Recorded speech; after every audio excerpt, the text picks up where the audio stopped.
तो hello what's up, कैसे हैं आप सब? जल्दी से सारे बच्चे मुझे बताएंगे, is my voice properly audible to you? क्या आप मुझे अच्छे से सुन पा रहे हैं? Is the video completely visible? So welcome welcome welcome welcome welcome to the CA final audit batch. सबका स्वागत है इस बैच में। सारे बच्चे बताओ, क्या आपको मेरी आवाज आ रही है? Is the video properly visible to all of you? Please tell me fast. Come on everyone, क्या आप तक मेरी आवाज पहुंच रही है? जल्दी से जल्दी बताइए। Yes sir, perfect, all good, बहुत बढ़िया दोस्तों, बहुत बढ़िया। तो स्वागत है आप सबका इस बैच में एंड शुरुआत करते हैं एकदम जोरों शोरों के साथ सीए फाइनल ऑडिटिंग की।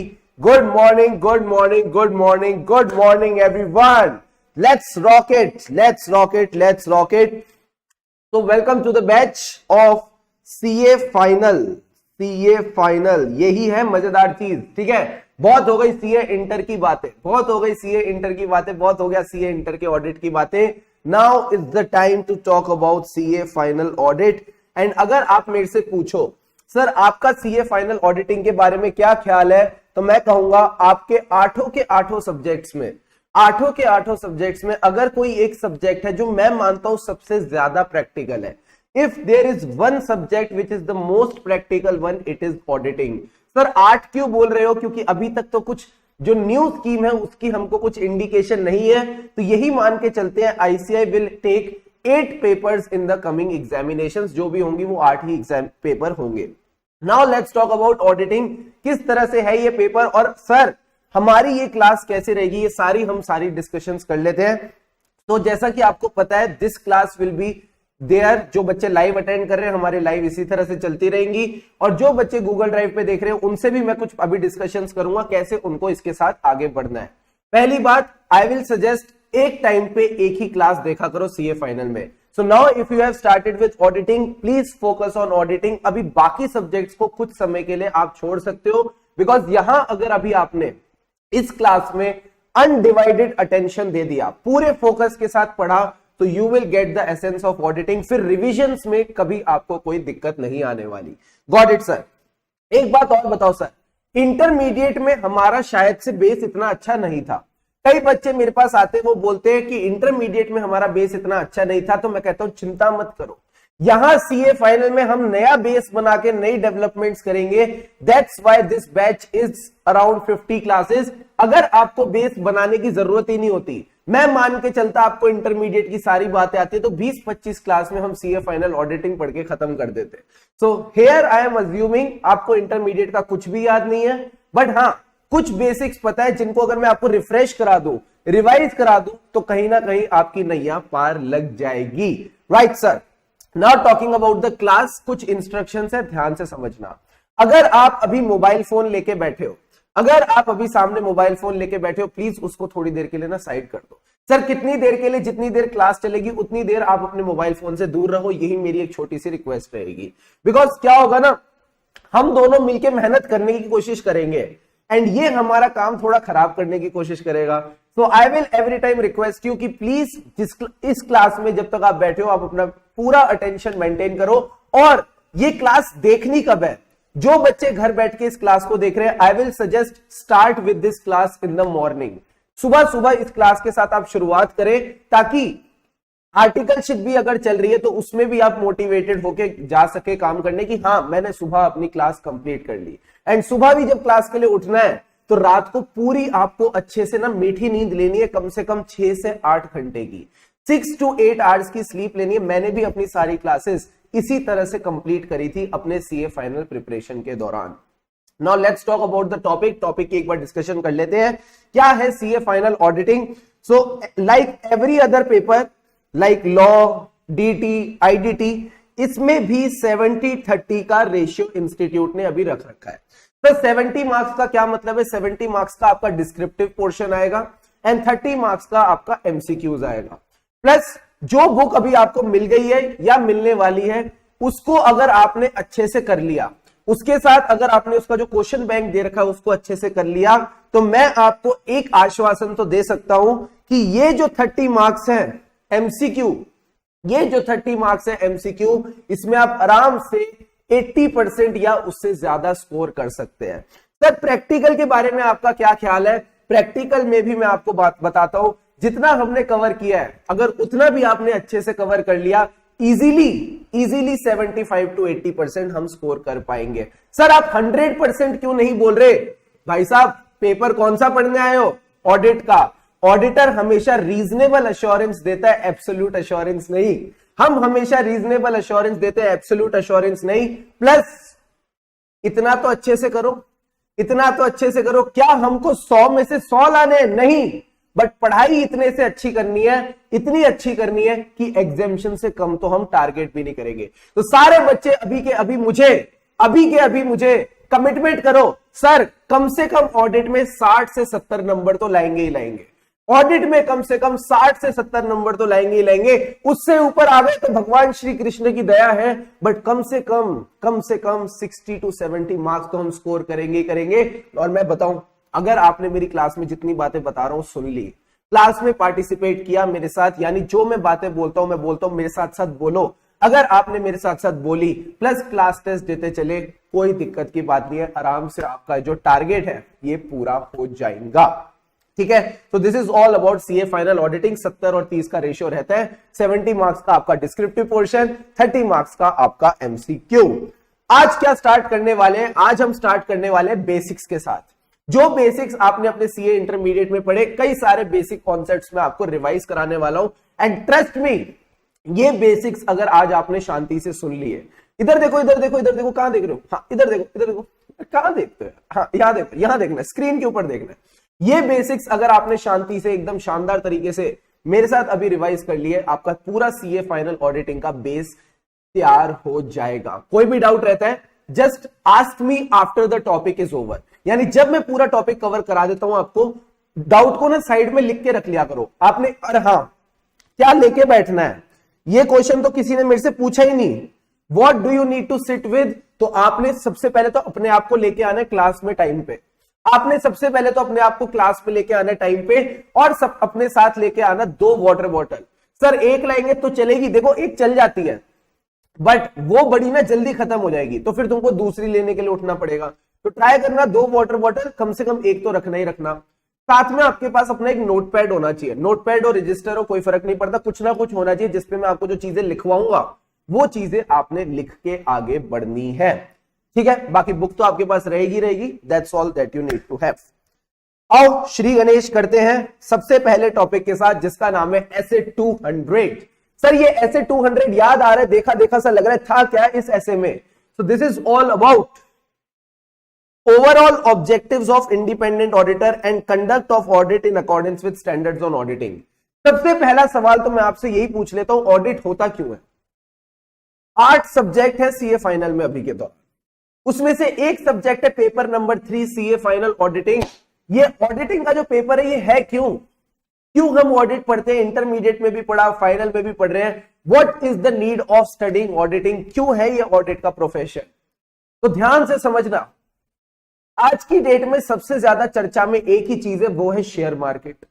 एक ही चीज है चर्चा में, जो है शेयर मार्केट। आप एसएफएम की क्लास लेते हो तो आपका एसएफएम के टीचर साहब जो है वो भी शेयर मार्केट की बातें करते हैं। शेयर मार्केट होता क्या है? आपके और मेरे जैसे लोग, आपके और मेरे जैसे लोगों को ये मौका देती है कंपनीज के शेयर्स होल्ड करने का, कंपनी की ओनरशिप का पार्ट बनने का। मैंने कहा बिल्कुल सही बोल रहे हो। अब जब मैं कंपनी का ओनर बन गया, क्या मैं कंपनी के फाइनेंशियल रिजल्ट्स, फाइनेंशियल पोजीशन में इंटरेस्टेड रहूंगा? क्या मेरी उसमें दिलचस्पी होगी? डेफिनेटली होगी, बहुत मन करेगा मेरा जानने का। अब मैनेजमेंट मेरे सामने वो फाइनेंशियल रिजल्ट्स और फाइनेंशियल पोजीशन लेके आता है, मैं देख के बड़ा खुश हो जाता हूं। मैं कहता हूं बहुत बढ़िया, सही जगह पैसे लगाए हैं मैंने। ऐसे ही बाकी शेयर होल्डर वो भी खुश हो जाते हैं। अगले साल फिर मैनेजमेंट आता है, फिर मैनेजमेंट बढ़िया फाइनेंशियल पोजीशन, फाइनेंशियल रिजल्ट दिखाता है, मैं फिर खुश हो जाता हूं, और फिर मैनेजमेंट चला जाता है। ऐसा चलता रहता है। तब तक चलता है जब तक मुझे पता नहीं चल जाता कि मैनेजमेंट मुझे उल्लू बना रहा है। ये चीज तब तक चलती रहती है जब तक मुझे पता नहीं चलता मैनेजमेंट मुझे उल्लू बना रहा है। तो सर शेयर होल्डर उल्लू ना बने, शेयर होल्डर के बिहाफ पे कोई मैनेजमेंट के बनाए फाइनेंशियल स्टेटमेंट चेक कर ले, कौन चेक करेगा? मैंने कहा उसका काम ऑडिटर करेगा। शेयर होल्डर्स अपने इंटरेस्ट को प्रोटेक्ट करने के लिए, बैंकर्स जो कंपनी को लोन देते हैं, गवर्नमेंट जो कंपनी का ख्याल रखती है, टैक्स कलेक्ट करती है, सब एक बात चाहते हैं कि जो फाइनेंशियल स्टेटमेंट्स मैनेजमेंट ने बनाए हैं उनको कोई चेक कर ले। कौन चेक करेगा? He is none other than independent auditor. He is none other than independent auditor. तो अब आप समझ सकते हो कितनी अहम भूमिका है, कितनी अहम भूमिका है इंडिपेंडेंट ऑडिटर की। एंड इसी के रिगार्डिंग है एसए 200 कि इंडिपेंडेंट ऑडिटर का ओवरऑल ऑब्जेक्टिव क्या है। आप बताओ ओवरऑल ऑब्जेक्टिव क्या होना चाहिए? सर ओवरऑल ऑब्जेक्टिव यही होना चाहिए कि वो फाइनेंशियल स्टेटमेंट्स को चेक करे और चेक करके शेयर होल्डर्स को बताए, स्टेक होल्डर्स को बताए कि फाइनेंशियल स्टेटमेंट्स सही हैं या नहीं। इसको किस तरह से कहते हैं ये यहां पे लिखा हुआ है, ध्यान से पढ़ना क्या कहता है एसए 200। एसए 200 याद रखना भी मुश्किल नहीं है, ध्यान से देखना। SA 200 overall objectives of independent auditor. कैसे अचीव होंगे सर ओवरऑल ऑब्जेक्टिव? जब आप अपना ऑडिट कंडक्ट करोगे, in accordance with standards on auditing. एक चीज और छोटी सी बात यहां पे आपने नोटिस करी, ओवरऑल ऑब्जेक्टिव्स ऑफ ऑडिटर नहीं लिखा, इंडिपेंडेंट ऑडिटर लिखा है। ये इंडिपेंडेंट ऑडिटर क्यों लिखा है सर? सिर्फ ऑडिटर भी तो चल जाता? नहीं, अगर ऑडिटर मैनेजमेंट के साथ मिला हुआ होगा, क्या लगता है ठीक से चेकिंग कर पाएगा? क्या वो अपना बेस्ट दे पाएगा? क्या उसका जो ओपिनियन होगा वो ऑब्जेक्टिव होगा या बायस्ड होगा? सर बायस्ड होगा, दिक्कत आ जाएगी उसको ओपिनियन देने में। तो इस एसे ने सबसे पहले इस बात की नींव रखी, that the auditor should be an independent auditor. तो यही बात इन्होंने यहां लिखी, overall objectives of independent auditor. मैंने कहा कैसे अचीव होंगे? Bye conducting the audit in accordance with standards on auditing. अब ये सर स्टार्ट कैसे होता है ऐसे? दिस ऐसे starts with O O, overall objectives. और अगर आप यहां पे ध्यान से देखो अगर आप, तो यहां पे भी आपको समझ आएगा ओओई लिखा है। ऐसे दो ओओ, सर दो ओओ का क्या मतलब है? Overall objectives of independent auditor and conduct of audit in accordance with standards on auditing. इसका शॉर्ट फॉर्म आप एक तरह से ये भी बना सकते हो, उइया कासा। सर उइया का क्या मतलब है? Overall objectives of independent auditor. बोलो मेरे साथ, अब आपको बोलना पड़ेगा। जागते रहो, देखते रहो। Overall objectives of independent auditor and कैसे अचीव होंगे? Conduct of audit in accordance with standards on auditing. इस तरह से हमारा ये बन गया स्टैंडर्ड का नाम। अब सारे बच्चे मेरे से सवाल पूछेंगे, ऑडिटर चाहता क्या है? मैंने तो तुमको ऑलरेडी बता दिया। इंग्लिश में देखो क्या चाहता है। He wants to obtain reasonable assurance। वो चाहता है मोटा माटी उसको ये बात पता चल जाए। रीजनेबल अश्योरेंस मतलब मोटा माटी पता चल जाए whether financial statements as a whole, पूरे के पूरे फाइनेंशियल स्टेटमेंट्स फ्री हैं। किससे फ्री हैं? किससे छुटकारा मिला हुआ है उनको? From material misstatement. सर ये मटीरियल मिसस्टेटमेंट का क्या मतलब है? मिसस्टेटमेंट का मतलब है गलती। मिसस्टेटमेंट का मतलब है गलती। सर गलती को थोड़ा और अच्छे से बताओ तो अगर आप यहां पे देखो, मिसस्टेटमेंट का मतलब मैंने दे रखा है, इट इज अ डिफरेंस। हमारे जो फाइनेंशियल स्टेटमेंट्स हैं वो किसके हिसाब से बनने चाहिए? जो भी कंपनीज के फाइनेंशियल स्टेटमेंट्स होते हैं, चाहे प्राइवेट कंपनी हो, चाहे पब्लिक कंपनी हो, चाहे लिस्टेड एंटिटी हो, कैसे बनाती है ये अपने फाइनेंशियल स्टेटमेंट? सर इनको ना गाइडेंस देते हैं एएस, इंड एएस शेड्यूल 3। बोलो मेरे साथ, एएस, इंड एएस शेड्यूल 3। ये एएस, इंड एएस शेड्यूल 3 क्या है? These are nothing but your financial reporting framework. Financial reporting framework क्या चीज है? बेसिकली इन्होंने बोला जो भी आपका financial reporting framework company adopt करती है in preparation and presentation of financial statement as per the law, उसको हम एप्लीकेबल एफआरएफ बोलते हैं। अब इन्होंने बोला मिस स्टेटमेंट्स का क्या मतलब है कि अगर एंटिटी के बनाए गए फाइनेंशियल स्टेटमेंट और जैसे फाइनेंशियल स्टेटमेंट एफआरएफ के हिसाब से बनने चाहिए थे, यानी शेड्यूल 3 के हिसाब से बनने चाहिए थे, अगर दोनों में कोई डिफरेंस आ गया, ध्यान से समझना, मिस स्टेटमेंट कुछ नहीं बल्कि एक डिफरेंस है। मिस स्टेटमेंट कुछ नहीं बल्कि एक डिफरेंस है। किस चीज में डिफरेंस है? जैसे फाइनेंशियल स्टेटमेंट्स बनने चाहिए थे, financial statements in accordance with applicable FRF, और जो फाइनेंशियल स्टेटमेंट कंपनी ने रिपोर्ट करे हैं, अगर इन दोनों में डिफरेंस आ जाता है तो उसको मिस स्टेटमेंट बोलते हैं। सर किस चीज में डिफरेंस आता है? तो डिफरेंस आता है जनरली या तो अमाउंट में, या क्लासिफिकेशन में, या प्रेजेंटेशन में, या डिस्क्लोजर में। या तो अमाउंट में डिफरेंस आएगा, या क्लासिफिकेशन में आएगा, या प्रेजेंटेशन में आएगा, या डिस्क्लोजर में आएगा। इसको हम प्यार से बोलते हैं एसीपीडी। इसको हम प्यार से बोलते हैं एसीपीडी। तो अगर कल को आपसे कोई पूछता है मिस स्टेटमेंट का मतलब क्या, तो बोलना डिफरेंस। किस चीज में डिफरेंस? एसीपीडी में डिफरेंस। सर एसीपीडी किस में होता है? फाइनेंशियल स्टेटमेंट में। तो जो एसीपीडी फाइनेंशियल स्टेटमेंट में रिपोर्ट किया गया है, और जो एसीपीडी रिपोर्ट होना चाहिए था, रिक्वायर्ड एज पर एफआरएफ, अगर दोनों में डिफरेंस है, तो उसको आप मिस स्टेटमेंट बोलते हो। सर ये मिस स्टेटमेंट आती कहां से है? कौन है ये मिस स्टेटमेंट? कहां से आती है ये मिस स्टेटमेंट? कौन है? तो आपको पता चल गया, it is a difference. But आती कहां से है? It can be due to error और फ्रॉड। एरर और फ्रॉड में क्या फर्क था? याद करो। एरर इज अनइंटेंशनल, गलती से मिस्टेक हो गई, मैनेजमेंट चाहती नहीं थी। फ्रॉड क्या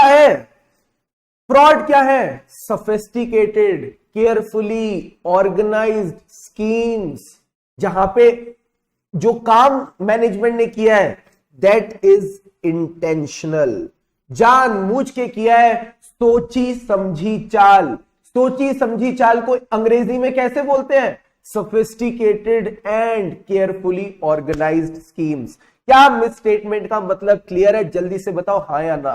पूरे ऑडिट में हम इसी की बात करेंगे, पूरे ऑडिट में इसी की बात होगी कि मिस स्टेटमेंट क्या होती है। तो मिस स्टेटमेंट का मतलब याद रखना, डिफरेंस किस चीज में? एसीपीडी। बोलो मेरे साथ, ACPD. A for amount, C for classification, PD मतलब presentation and disclosure. If there is a difference in ACPD between the one which has been reported in the financial statement and the one which was required, कौन require करता था? Applicable FRF, that is the financial reporting framework adopted by the entity plus as one prescribed by the law. तो अगर ये difference होगा तो इसको हम मिसस्टेटमेंट बोलेंगे। किस वजह से हो सकता है? It can be due to error और it can be due to fraud. जल्दी से बताओ, is the meaning of misstatement clear? Yes or no? Come on.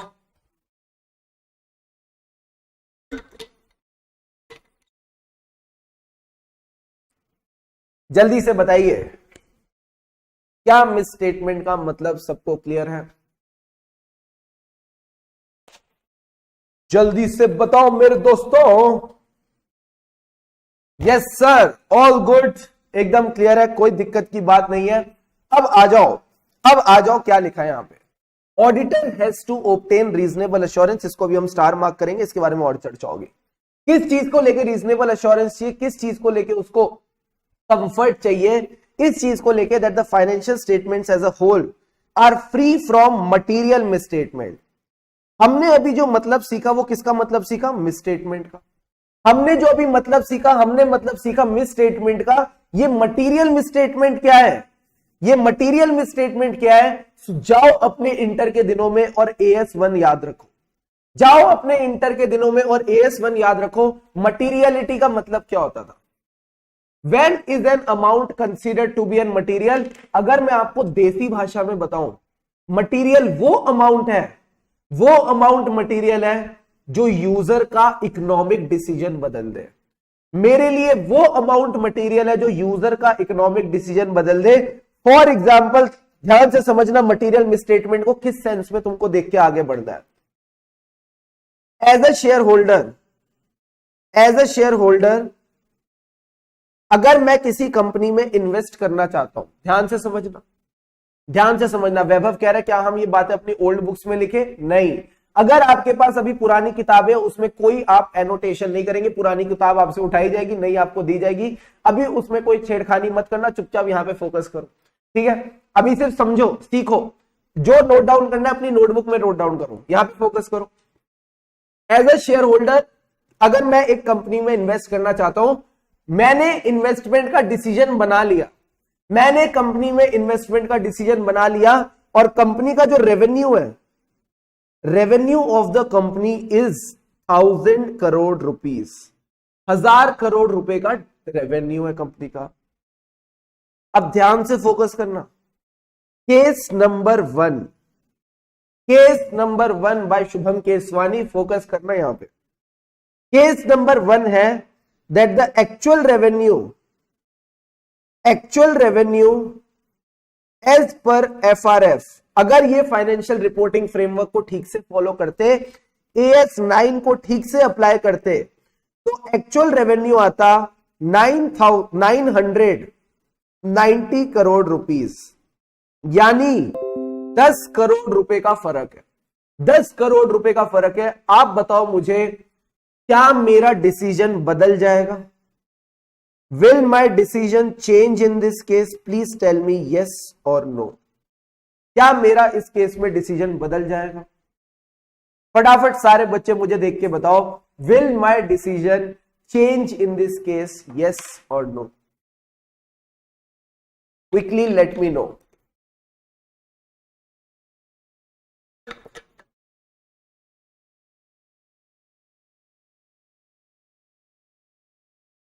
AS 9 को भी छोड़ दो, इंड AS 115 भी अगर हम बात करें तो भी बताओ। कृष्णा ने कहा सर मेरा बदल जाएगा, उन्नति ने कहा मेरा नहीं बदलेगा, सूर्य ने कहा मेरा बदल जाएगा, प्रभाष ने कहा मेरा नहीं बदलेगा। मुझे एक बात बताओ, 10 करोड़ का फर्क 1000 करोड़ के सामने, 10 करोड़ का फर्क 1000 करोड़ के सामने, क्या तुम्हारा डिसीजन सच में बदल देगा? क्या तुमको सच में लगेगा यार कंपनी ने हमको धोखा दिया है, या फिर तुमको लगेगा नहीं नहीं ये तो बड़ी छोटी सी चीज है, ये तो बड़ी छोटी सी चीज है? ध्यान से सोचो। जो बच्चे नो लिख रहे हैं वेरी वेरी गुड, जो बच्चे यस लिख रहे हैं मेरा उनसे सवाल है, ध्यान से सोचो। अगर ये 1000 करोड़ पे मात्र 10 करोड़ का इंपैक्ट है, क्या 10 करोड़ ऊपर नीचे तुमको फर्क पड़ रहा है क्या? सोचो थोड़ा ध्यान से। इतनी बड़ी कंपनी में 10 करोड़ मैटर तुम्हारे लिए मैटर करता होगा, as an individual definitely matter करता होगा, ठीक है, बट क्या कंपनी के पॉइंट ऑफ व्यू से एक्चुअली ये चीज मायने रखती है? क्या ये 10 करोड़ 1000 करोड़ की कंपनी में एक्चुअली मायने रखता है? ध्यान से सोच के बताओ। नेहल ने कहा सर इममटीरियल है because it is very less compare to 1000 rupees. Very good Nehal. जो बच्चे ने यस बोला आप मेरे को जवाब दो। मेरा आपसे सवाल है, क्या 10 करोड़ 1000 करोड़ के सामने एक्चुअली कुछ अपना तवज्जो रखता है, नहीं रखता है? जल्दी से बताओ। What do you feel? Come on बताओ, क्या लगता है आपको? क्या राय है अब आपकी? रखता है नहीं रखता मायने?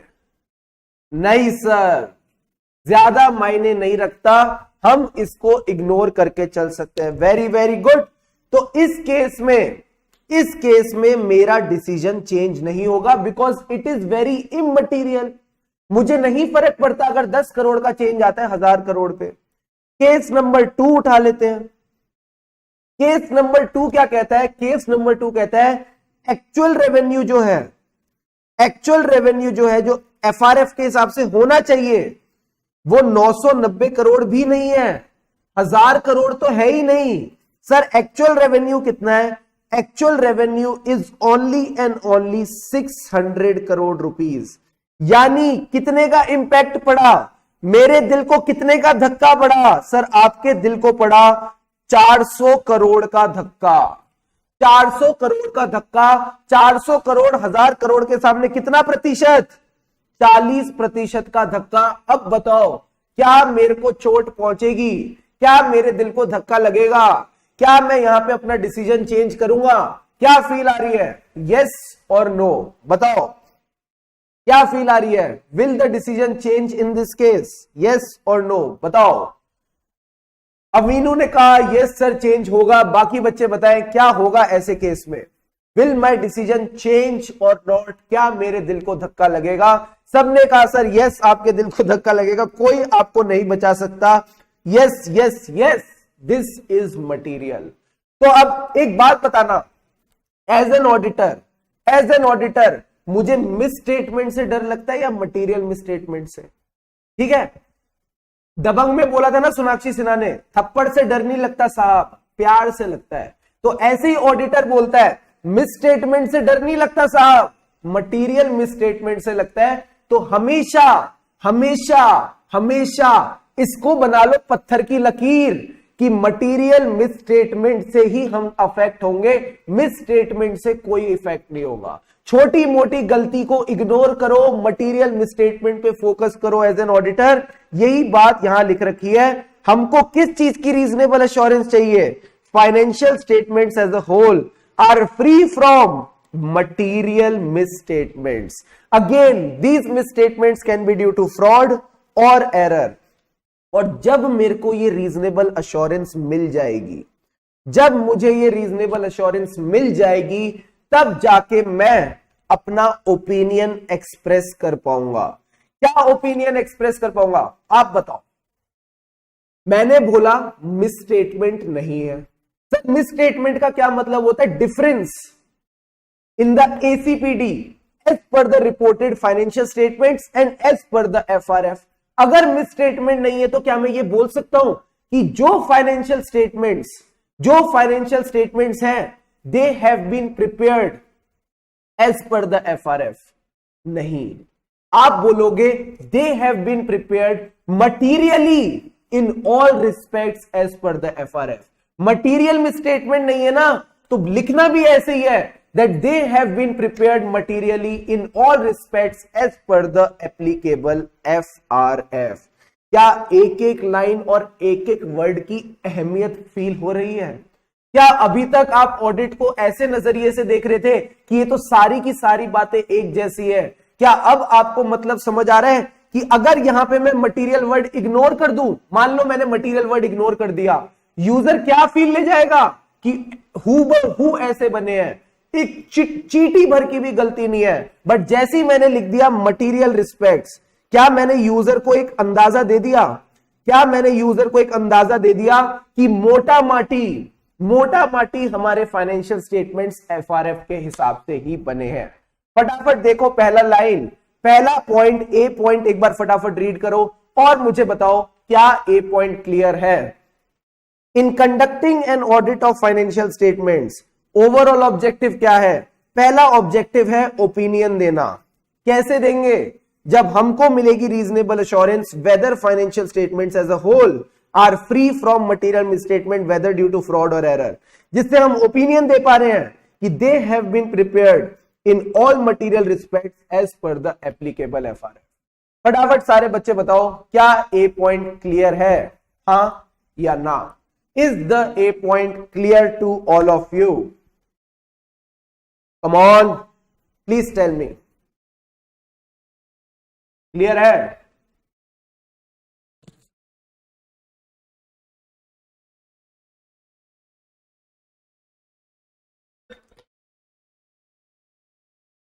हाँ सर, यस सर, बहुत बढ़िया। अब एक बात बताओ, ओपिनियन बनके तैयार हो गया, मैंने अपने माइंड में ओपिनियन बना लिया। सर किस चीज को लेके ओपिनियन बना लिया? That the financial statements as a whole, ये जो फाइनेंशियल स्टेटमेंट्स है इनमें मटीरियल मिसस्टेटमेंट नहीं है। इसको कहने का दूसरा तरीका क्या है? They have been prepared. क्या दूसरा तरीका ये कहने का कि फाइनेंशियल स्टेटमेंट में मटीरियल मिसस्टेटमेंट नहीं है? कि they have been prepared in all material respects as per the applicable FRF। अब जब मेरा ओपिनियन बनके तैयार हो चुका है, फोकस करो इस वर्ड पे, जब मेरा ओपिनियन बनके तैयार हो चुका है, इस ओपिनियन को जेब में डाल के घर चला जाऊं एज एन ऑडिटर? क्या मैं इस ओपिनियन को जेब में डाल के घर चला जाऊं या इस ओपिनियन के बारे में शेयर होल्डर को बताना पड़ेगा? सर बताना पड़ेगा। कैसे बताओगे? एक एक शेयर होल्डर के कान में जाके बताओगे या एक ऑडिट रिपोर्ट इशू कर दोगे जिससे सबको पता चल जाए? ऑडिट रिपोर्ट इशू कर देंगे। यही बात यहां लिख रखी है to report on the financial statements and communicate as required by SAs in accordance with auditors finding. आप अपनी रिपोर्ट ऑन फाइनेंशियल स्टेटमेंट्स बनाओगे और फिर कम्युनिकेट कर दोगे यूजर्स को as per the assess. This is all about the overall objective of auditor. अब आता है सर सवाल, रीजनेबल अश्योरेंस का क्या मतलब है? रीजनेबल अश्योरेंस का क्या मतलब है? रीजनेबल अश्योरेंस इज बेसिकली जो ऑडिटर अचीव करना चाहता है ऑडिट में. रीजनेबल अश्योरेंस बेसिकली एक कंफर्ट है. सर ये कंफर्ट मिलता कैसे है? ये कंफर्ट मिलता कैसे है? तो मैं कहता हूं इसके लिए आपको चाहिए sufficient and appropriate audit evidence. जब आपको sufficient and appropriate audit evidence मिल जाएगा, जब आपको भरपूर ऑडिट एविडेंस मिल जाएगा, मान लेना रीजनेबल अश्योरेंस मिल गई. क्या यही बात ऐसे 200 में लिखी हुई है? हाँ भाई हाँ, मन से थोड़ी बोल रहा हूं. देखो, sufficient and appropriate audit evidence क्या बोला इसने? To obtain reasonable assurance. अगर आपको रीजनेबल अश्योरेंस चाहिए, हम एज एन ऑडिटर ऑब्टेन करेंगे sufficient and appropriate audit evidence. Sir sufficient and appropriate का क्या मतलब है? दो शब्दों से बना हुआ है, सफिशिएंट और एप्रोप्रिएट. सफिशिएंसी का क्या मतलब है? It is a measure of quantity of audit evidence. कितनी मात्रा में आपको ऑडिट एविडेंस चाहिए. अगर मैं आपको एग्जांपल दूं, अगर मैं आपसे एक सवाल पूछूं, ध्यान से समझना. मेरा ये मानना है फाइनेंशियल स्टेटमेंट में मटीरियल मिसस्टेटमेंट होने की जो प्रोबेबिलिटी है, बहुत ज्यादा है. इस चीज को काउंटर करने के लिए जो क्वांटिटी ऑफ ऑडिट एविडेंस है वो ज्यादा लूं या कम लूं? जल्दी से बताओ. मेरा ये मानना है, ध्यान से समझना मेरी बात, बहुत गंभीर प्यारी बातें कर रहा हूं. बेसिक बातें हैं जो आपको ध्यान में रख के चलनी है through out this audit class. Financial statements में मटीरियल मिसस्टेटमेंट होने की आशंका, प्रोबेबिलिटी बहुत ज्यादा है. तो क्वांटिटी बढ़ानी पड़ेगी ऑडिट एविडेंस की या क्वांटिटी कम करनी चाहिए? आप बताओ, आपको क्या फील आ रही है? अरिहंत ने कहा सर ज्यादा करनी चाहिए, अविनो ने कहा सर ज्यादा करनी चाहिए, बाकी बच्चे भी यही कह रहे हैं सर ज्यादा करनी चाहिए. Very good. तो मैंने कहा, जैसा आपने कहा कि अब हम इस केस में अपनी क्वांटिटी को बढ़ाएंगे, ज्यादा चीजें चेक करेंगे मटीरियल मिसस्टेटमेंट को ढूंढने के लिए. तो क्वांटिटी किससे फर्क पड़ता है? तो इसने कहा quantity is affected by the auditor's assessment of the risk of material misstatement. And risk of material misstatement का एक्चुअल मीनिंग यही तो है कि क्या प्रोबेबिलिटी है कि financial statements are already misstated before the beginning of audit. This is basically the probability कि financial statements में मिसस्टेटमेंट है. इसकी क्या प्रोबेबिलिटी है? उसी को हम रिस्क ऑफ मटीरियल मिसस्टेटमेंट बोलते हैं. तो पहली चीज तो ये हो गई, रिस्क ऑफ मटीरियल मिसस्टेटमेंट से क्वांटिटी पे फर्क पड़ता है. दूसरी चीज क्या है सर? दूसरी चीज है क्वालिटी ऑफ ऑडिट एविडेंस. आप मुझे बताना, आपको लगी है भूख, सर ऑडिटर की भूख कैसे मिटेगी? मैंने कहा ऑडिटर की भूख मिटेगी sufficient and appropriate audit evidence से. आपको जब भूख लगी है, मेरे पास 2 सेट ऑफ रोटीज पड़ी है, 2 सेट ऑफ पराठे पड़े हैं. एक पराठे पे लगा है सर अमूल बटर, भर भर के इस पे अमूल बटर लगा है, गाय का देसी मक्खन लगा है. दूसरे पराठे पे कोई मक्खन नहीं लगा. एक पराठे पे अमूल देसी मक्खन लगा हुआ है और एक पराठे पे कोई मक्खन नहीं लगा. दोनों आलू के पराठे हैं. बताओ कौन से पराठे आप ज्यादा क्वांटिटी में खा पाओगे? एक है नॉर्मल पराठे, बस तवे पे सिक के यहां पे आ गए हैं. दूसरे पराठे भी तवे पे सिक के आए हैं, बट इन पे लगा है अमूल देसी घी, मतलब पूरा घी और मक्खन से भरे हुए पराठे. आप बताओ घी वाले पराठे ज्यादा खा पाओगे या बिना घी वाले? लॉजिकली बताना, कौन से वाले पराठे आप ज्यादा खा पाओगे? देखते कौन सा बच्चा सही बताता है. वैभव ने कहा सर मक्खन वाले जो पराठे हैं, मक्खन वाले तुम ज्यादा खा पाओगे? है भाई, मक्खन वाले तुम ज्यादा क्वांटिटी में खा पाओगे या बिना मक्खन वाले? सोच के बताओ, लॉजिकली बताओ। नॉर्मल पराठे ज्यादा खा पाएंगे। Very very good. So Aditi, Krishna, दोनों बच्चों ने एकदम सही कहा कि जो नॉर्मल पराठे हैं वो हम ज्यादा क्वांटिटी में खा पाएंगे। ये जो मक्खन घी वाले हैं ये थोड़े हैवी हो जाते हैं, एक पराठे 1.5 पराठे में ही अपना पेट भर जाता है। बट जो नॉर्मल पराठे होते हैं बिना मक्खन वाले, बिना घी वाले, इनको अगर आप 2-3 भी खा लो तो आपका पेट आसानी से नहीं भरेगा। तो क्या मैं आपको एक बात बोलूं, जब आप क्वालिटी बढ़ा देते हो, जब आप क्वालिटी बढ़ा देते हो तो क्वांटिटी की ज्यादा जरूरत नहीं पड़ती। जब आप क्वालिटी बढ़ा दोगे तो ऑडिटर की भूख मिटाने के लिए ज्यादा क्वांटिटी ऑफ एविडेंस की जरूरत नहीं पड़ेगी। तो याद रखना, quality of audit evidence, quality और ऑफ ऑडिट एविडेंस से भी सफिशिएंसी पे फर्क पड़ता है। तो अगर मैं आपसे पूछूं सफिशिएंसी ऑफ ऑडिट एविडेंस, ये जो ऑडिट एविडेंस की सफिशिएंसी है ये कौन सी 2 चीजों से इंपैक्ट लेती है? पहली चीज है रिस्क ऑफ मटेरियल मिसस्टेटमेंट, जिसमें आप सबने कहा कि अगर ये रिस्क ऑफ मटेरियल मिसस्टेटमेंट ज्यादा होगी, फाइनेंशियल स्टेटमेंट में मटेरियल मिसस्टेटमेंट होने की प्रोबेबिलिटी ज्यादा होगी, तो हम ज्यादा ऑडिट एविडेंस लेंगे। दूसरा किससे फर्क पड़ता है? दूसरा फर्क पड़ता है क्वालिटी ऑफ ऑडिट एविडेंस। फिर मैंने आपको दिया मक्खन वाला एग्जांपल, अगर हम क्वालिटी बढ़ा देंगे तो क्वांटिटी गिर जाएगी, और अगर क्वालिटी गिरा देंगे तो क्वांटिटी बढ़ जाएगी। इतनी सी ही बात आपने ध्यान में रखनी है कि सफिशिएंसी ऑफ ऑडिट एविडेंस 2 चीजों से इंपैक्ट होती है, risk of material misstatement and quality of audit evidence. I hope you will remember this point. तो सर सफिशिएंसी तो हमको समझ आ गया, अब बात करते हैं किसकी?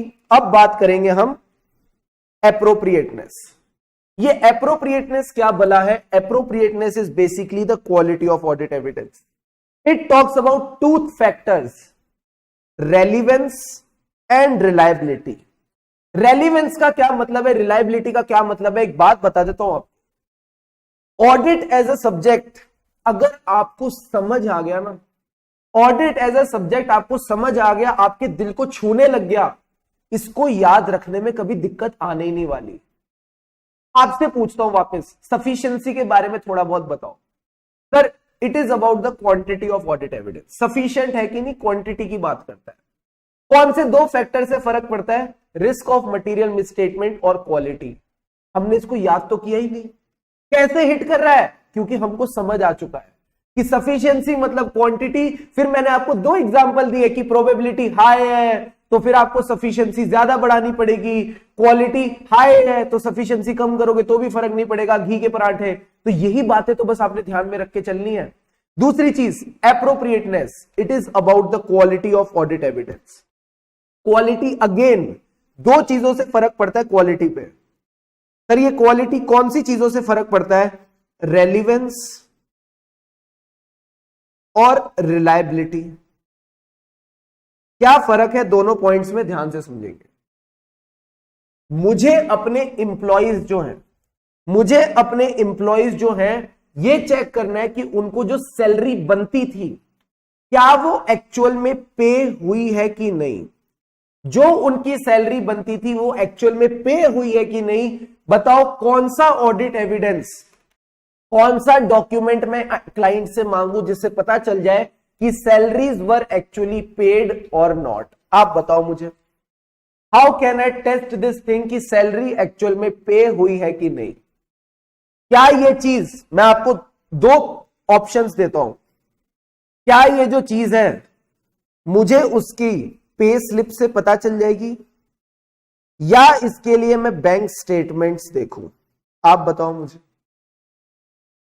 2 ऑप्शंस हैं मेरे पास, जो ऑप्शन आप बोलोगे मैं उसको उठा लूंगा।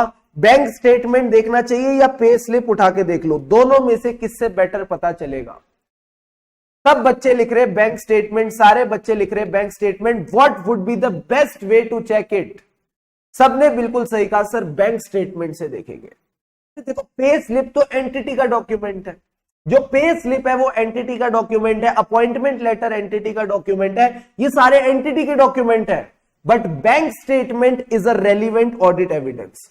बैंक स्टेटमेंट एक ऐसा रेलिवेंट ऑडिट एविडेंस है जिसमें मुझे सीधा सीधा आउटफ्लो चेक हो जाएगा, सीधा सीधा आउटफ्लो चेक हो जाएगा कि किस इंप्लॉय को कितनी पेमेंट गई। तो for this relevance, for just checking this relevance, मैं इंप्लॉय का क्या देख लूंगा, इंप्लॉय के केस में बैंक स्टेटमेंट देख लूंगा कि क्या एक्चुअल में पेमेंट हुई है कि नहीं। Very good. एक बात बताओ, आपने बैंक स्टेटमेंट को क्यों चूज किया ओवर पे स्लिप? हमने बैंक स्टेटमेंट पे क्यों इतना भरोसा दिखाया over pay slip? Because we considered it to be more reliable. We considered it to be more reliable. Why more reliable? क्योंकि वो एंटिटी का डॉक्यूमेंट नहीं है, वो बाहर का डॉक्यूमेंट है। जो बैंक स्टेटमेंट होती है वो आप बैंक की साइट से डाउनलोड कर लेते हो।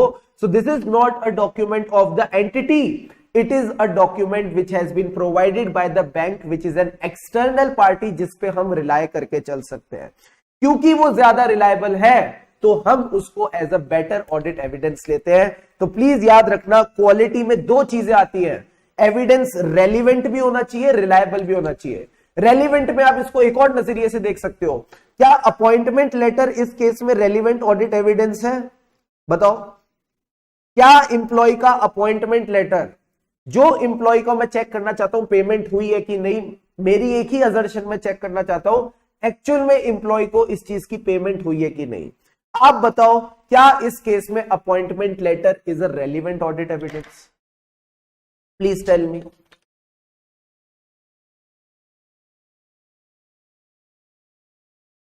कोई लेना देना नहीं है, कोई लेना देना नहीं है इस चीज का। जो चीज मैं चेक करना चाहता हूं उससे इस चीज का कोई लेना देना नहीं है। तो definitely appointment letter is not a relevant audit evidence. I hope the meaning of relevance and reliability is अच्छे से, एकदम शानदार तरीके से clear to all of you. तो दोस्तों यही बात यहां लिखी हुई थी कि रीजनेबल अश्योरेंस चाहिए तो क्या इकट्ठा करना पड़ेगा? सर हमको इकट्ठा करना पड़ेगा sufficient and appropriate audit evidence, जिससे हम रिड्यूस कर दें ऑडिट रिस्क को to an acceptably low level and draw करें कंक्लूजन जिसपे हम ऑडिटर का ओपिनियन बेस करते हैं। अब मैं आपको एकदम मजेदार चीज पढ़ाने वाला हूं, ध्यान से फोकस करना है यहां पे। इसने बोला हमको ऑडिट रिस्क को रिड्यूस करना है to an acceptably low level. क्या है ऑडिट रिस्क? Let's understand.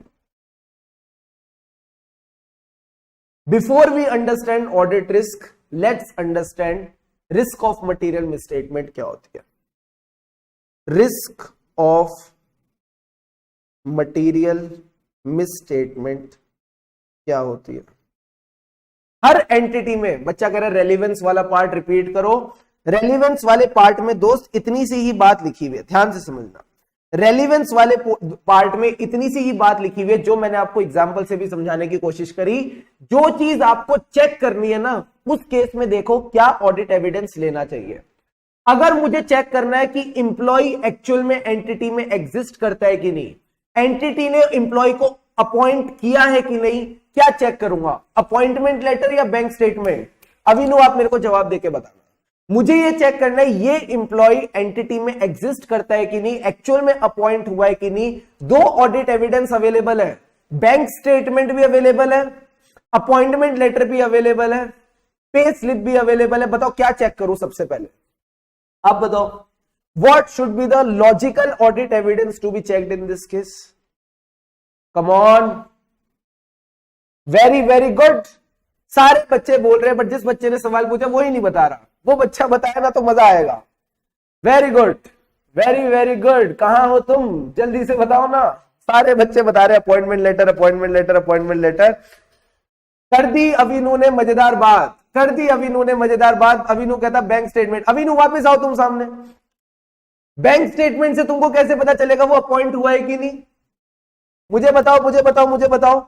मैंने अविनु को एज एन एम्प्लॉय अपॉइंट किया है, ठीक है, ऐसा मैंने ऑडिटर को कहा, और फिर ऑडिटर को मैंने कहा कि अविनु को मैंने जो भी पेमेंट करी, अब समझना मेरी बात जो मैं बोल रहा हूं, दिमाग खुला रखो। मैंने अविनु को जो भी पेमेंट करी वो सैलरी की पेमेंट है। इसने कहा ठीक है ऑडिटर ने, आप दिखाओ कि अविनु एक्चुअली एज एन एम्प्लॉय आपके यहां काम कर रहा है। मैंने कहा ठीक है दिखाते हैं। क्या दिखाऊंगा जिससे उसको भरोसा होगा, क्या दिखाऊं जिससे उसको भरोसा होगा कि ये मेरा एम्प्लॉय है। बैंक स्टेटमेंट में तो मैं 50 लोगों को पेमेंट करता हूं, क्या सारे 50 लोग मेरे एम्प्लॉय है? ऐसे कैसे ऑडिटर मान जाए, ऐसे कैसे ऑडिटर मान जाए? बताओ कैसे पता लगेगा ऑडिटर को कि तुम मेरे एम्प्लॉय हो? कुछ तो मैंने तुम्हारे साथ एग्रीमेंट किया होगा ना, कुछ तो हमारे बीच लिखा गया होगा जिससे ये रिश्ता बना एम्प्लॉयर एम्प्लॉय का। क्या चेक करे वो? बैंक स्टेटमेंट से ये चीज चेक होगी। अब अवीनू जाग गया, सर कहता है appointment letter. Very very good. तो यही तो मैं बात कर रहा हूं, रेलिवेंस का मतलब है दिमाग लगाना। ऑडिटर कुछ भी इकट्ठा नहीं कर सकता ऑडिट एविडेंस के नाम पे, ऐसे तो कचरा इकट्ठा करके ले आएगा क्लाइंट की दुकान से। इसको लेके आना है ऐसा एविडेंस जो इसकी इच्छाओं को पूरा करे। ऑडिटर की इच्छा है ये चेक करना कि बंदा इंप्लॉय है कि नहीं, अपॉइंटमेंट लेटर चेक करेगा। ऑडिटर की इच्छा है पेमेंट हुई है कि नहीं, बैंक स्टेटमेंट चेक करेगा। तो एक केस में जो चीज रेलिवेंट होती है, दूसरे केस में अगर नहीं होगी तो ऐसा पॉसिबल है। पत्थर की लकीर मत बनाओ, दिमाग चलाओ। क्या ये बात समझ आई? तभी मैंने एग्जाम्पल चेंज कर दिया। मुझे पता था समझाने के लिए अगर मैं तुमसे एग्जाम्पल चेंज करूंगा तो तुम पक्का लड़खड़ा जाओगे। अब ये बात समझ आई? जल्दी से बताओ हाँ या ना। Come on, is this point clear to all of you? Relevance और रिलायबिलिटी वाली बातें समझ आई? क्लियर है? Yes sir. अब आ जाओ इधर, अब आ जाओ इधर। Risk of material misstatement. The risk of material misstatement हमारा दो कंपोनेंट से बना हुआ है। ये दो कंपोनेंट्स क्या है? सारे बच्चे अब इधर फोकस करेंगे, चुपचाप इधर देखना। पहली है हमारी इनहेरेंट रिस्क, पहली है हमारी इनहेरेंट रिस्क। दूसरी क्या है? दूसरी है हमारी कंट्रोल रिस्क, दूसरी है हमारी control risk. Got it sir? एक है इनहेरेंट रिस्क, एक है कंट्रोल रिस्क। अब सारे बच्चे यहां फोकस करना। एक फैक्ट्री है, एक फैक्ट्री है जहां पे मशीन लगा रखी है, मशीन लगा रखी है, मशीनरी लगा रखी है। ये क्या करती है? ये प्रोड्यूस करती है light bulbs. Focus here, focus here, focus here. ये क्या करती है? ये प्रोड्यूस करती है लाइट बल्ब्स, एकदम बढ़िया बढ़िया रोशनदार बल्ब बनाती है। इस मशीनरी में बस एक ही दिक्कत है, इस मशीनरी में एक ही दिक्कत है। सर क्या दिक्कत है? आपने भी क्या मजेदार बात उठा ली। ज्यादा दिक्कत नहीं है, एक ही दिक्कत है। क्या दिक्कत है सर? हर 100 बल्ब में से, हर 100 बल्ब में से 40 बल्ब खराब बना देती है। ओ, ये तो बड़ी अच्छी मशीनरी है, 60 अच्छे बनाती है। ऑप्टिमिस्टिक बनो ना। बोल रहे खराब मशीन है सर, 40 बल्ब खराब बनाती है, मशीन को चेंज करो। नहीं कर सकते, दिक्कत की बात है। तो हर 100 में से, ओहो हो, ये क्या हो रहा है? एक मिनट, हर 100 में से वापस लिखते हैं, चलो। हर 100 में से, हर 100 में से 40 बल्ब खराब बनाती है। क्या मैं बोल दूं 40% दिक्कत है? हाँ सर 40% दिक्कत है। और इस दिक्कत का कुछ किया नहीं जा सकता? हाँ सर कुछ किया नहीं जा सकता। तो इस दिक्कत को क्या बोलते हैं जिसका कुछ किया नहीं जा सकता? What is this risk called, जिसका कुछ किया नहीं जा सकता? मैंने कहा इसको बोलते हैं इनहेरेंट रिस्क। ये तो रहेगी ही रहेगी, ये तो रहेगी ही रहेगी, ये दिक्कत तो रहेगी ही रहेगी। बट क्या आप इसको रिड्यूस करना चाहोगे? क्या आप इसको रिड्यूस करना चाहोगे? हाँ सर रिड्यूस करना चाहोगे। मैंने कहा कैसे रिड्यूस कर सकते हैं? सर हम ये इंश्योर कर सकते हैं कि पब्लिक के पास ये खराब बल्ब ना जाए। Before these bulbs are dispatch to the general public, हम इसकी इंस्पेक्शन शुरू कर देते हैं, हम इसकी चेकिंग शुरू कर देते हैं। We should inspect the bulbs, हमको इंस्पेक्ट करना चाहिए, हमको चेक करना चाहिए before they are actually dispatch to the public. तो इसके लिए हमने क्या किया? हमने इंटरनल कंट्रोल लगा दिया, हमने खुद का अपना इंटरनल कंट्रोल लगा दिया। मैंने कहा बहुत बढ़िया किया। इस इंटरनल कंट्रोल को लगा के क्या हुआ सर? इस इंटरनल कंट्रोल को लगा के ये हुआ कि जो 40 बल्ब खराब निकल रहे थे, जो 40 बल्ब खराब निकल रहे थे, उसमें से 30 को तो हमने डिटेक्ट करना शुरू कर दिया, 30 को तो डिटेक्ट करना शुरू कर दिया। बट 10 अभी भी रह गए, 10 बल्ब अभी भी रह गए जो नॉन डिटेक्टेड चले गए। नॉन डिटेक्टेड चले गए। अब बताओ कंट्रोल रिस्क कितनी, कंट्रोल रिस्क कितनी, सारे बच्चे बताओ। रिस्क क्या है कि कंट्रोल अपना काम ठीक से ना करे। क्या मैं बोल दूं 10/40? क्या मैं बोल दूं 10/40? Answer is yes. तो कंट्रोल रिस्क हो गई 25%। तो दिस इज द रिस्क कि कंट्रोल अपना काम ठीक से नहीं कर रहा। दिस इज द रिस्क कि कंट्रोल को जो काम दिया गया है prevention, detection, correction of miss statement, गलतियों को ठीक करने का, कंट्रोल ने अपना काम ठीक से नहीं किया। जल्दी से बताओ क्या इनहेरेंट रिस्क और कंट्रोल रिस्क समझ आई? Please tell me fast, is the concept of inherent risk and control risk clear to all of you? क्या इसका सब्सटेंस होता है? इनहेरेंट रिस्क गलती रहेगी ही रहेगी, तुम कुछ नहीं कर सकते। कंट्रोल रिस्क उस गलती को पकड़ने के लिए आपने इंटरनल कंट्रोल लगाया।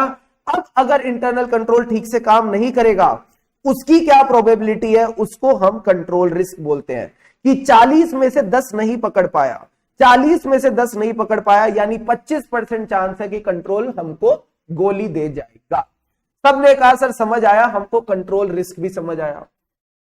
अब अगर मैं आपसे पूछूं ओवरऑल प्रोबेबिलिटी क्या है, यानी इससे पहले कि ऑडिटर चेक करने आए, इससे पहले कि ऑडिटर चेक करने आए, what is the overall probability कि उसको बल्ब डिफेक्टिव मिलेगा? What is the overall probability कि उसको बल्ब डिफेक्टिव मिलेगा? तो क्या मैं ये बोल दूं 100 बल्ब थे, 100 बल्ब थे, कंट्रोल लगाने के बाद केवल 10 रह गए। 100 बल्ब थे, स्टार्टिंग में कितने बल्ब थे? जल्दी से बताओ ना, तुम बोलते नहीं हो, बोलो बोलो बोलो। 100 बल्ब थे, कंट्रोल लगाने के बाद केवल 10 डिफेक्टिव रह गए। तो चांसेस है कि ऑडिटर के आने से पहले जो डिफेक्टिव बल्ब होगा उसकी परसेंटेज है 10%। क्या मैं इसको इस तरह से बोल दूं? जल्दी से बताओ, क्या आपको 10% समझ आया? 25% तो कंट्रोल रिस्क है, 25% तो कंट्रोल रिस्क है, but what is the risk कि ऑडिटर आए उससे पहले बल्ब डिफेक्टिव निकले। मैंने कहा 100 में से 10 बल्ब बचते हैं जो डिफेक्टिव, तो दिस की प्रोबेबिलिटी कितनी हो गई? मैंने कहा 10%। Is the 10% calculation clear to all of you? Please इसको देखो और मुझे बताओ क्या ये बात आपको पल्ले पड़ी? क्विकली टेल मी यस और no. Yes sir, yes sir, very very good. इसको हम बोलते हैं रिस्क ऑफ मटेरियल मिसस्टेटमेंट, यानी ऑडिटर के आने से पहले क्या प्रोबेबिलिटी है कि यहां पे दिक्कत है। ऑडिटर के आने से पहले, ऑडिटर के चेक करने से पहले क्या प्रोबेबिलिटी है कि दिक्कत है? तो मैंने कहा 100 में से 10 रह गई, 100 में से 10 रह गई, तो इसको 10% बोलते हैं। इसको दूसरा तरीका कहने का बताऊं क्या है? आपको 10% एक और तरीके से निकाल के दिखाओ? हाँ सर निकाल के दिखाओ। तो इन्होंने कहा risk of material misstatement is nothing, risk of material misstatement is nothing. आप बताओ इनहेरेंट रिस्क कितनी थी? सर इनहेरेंट रिस्क थी हमारी 40%।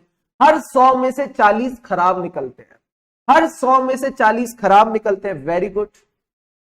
अब एक बात बताओ, इन 40 में से भी, इन 40 में से भी कौन से हैं जो हम पकड़ नहीं पाते? सर उसको हम बोलते हैं कंट्रोल रिस्क, उसको हम बोलते हैं कंट्रोल रिस्क। यानी जो 40 चेक करे उसमें से भी 25% हम पकड़ नहीं पाए। तो मैंने कहा वेरी गुड। तो इस 40% में से भी क्या रह गया? मैंने कहा 25% रह गया। अब अगर दोनों को मिला दे, अब अगर दोनों को मिला दे तो आंसर कितना आएगा? 10% आ जाएगा। And this is the logical explanation of risk of material misstatement. First of all misstatement जो इनहेरेंट है उसकी प्रोबेबिलिटी उठा लो, उसमें से भी कंट्रोल कितनी नहीं पकड़ पाएगा, अगर आप दोनों को मिला दो तो इससे आपके पास रिस्क ऑफ मटेरियल मिसस्टेटमेंट आ जाती है। अब ऑडिटर ने एंट्री मारी, अब ऑडिटर ने एंट्री मारी अपनी बाइक पे, ऑडिटर आ गया चेक करने। अब ऑडिटर के हाथ में कितनी मिसस्टेटमेंट है? सर ऑडिटर को 10 मिसस्टेटमेंट पकड़नी है। मान लो इन 10 में से ऑडिटर ने भी 8 मिसस्टेटमेंट तो पकड़ ली, ऑडिटर ने भी 10 में से 8 गलतियां पकड़ ली, बट बेचारा बेचारा 2 नहीं पकड़ पाया, बेचारा 2 नहीं पकड़ पाया। आप बताओ डिटेक्शन रिस्क कितनी है? डिटेक्शन रिस्क कितनी है सर? डिटेक्शन रिस्क इज कि 10 गलतियों में वो 2 नहीं पकड़ पाया। जो ऑडिटर मटेरियल मिसस्टेटमेंट डिटेक्ट करने आया था वो 10 में से 2 गलतियां नहीं पकड़ पाया। कितनी परसेंटेज हो गई? This is called 20%। Detection risk हो गई 20%। Now let's come to the end of this and conclusion. Audit risk कितनी है? ऑडिट रिस्क कितनी है सर? ऑडिट रिस्क का क्या मतलब है? ऑडिटर ने ऑडिट कर लिया, ऑडिटर ने ऑडिट कर लिया, व्हाट इज द प्रोबेबिलिटी कि फाइनेंशियल स्टेटमेंट्स में मटेरियल मिसस्टेटमेंट। ऑडिटर ने ऑडिट कर लिया, उसने ओपिनियन दे दिया, व्हाट इज द प्रोबेबिलिटी कि फाइनेंशियल स्टेटमेंट्स में मटेरियल मिसस्टेटमेंट है? सर ये प्रोबेबिलिटी है 2/100। 2/100 सर। 100 क्यों?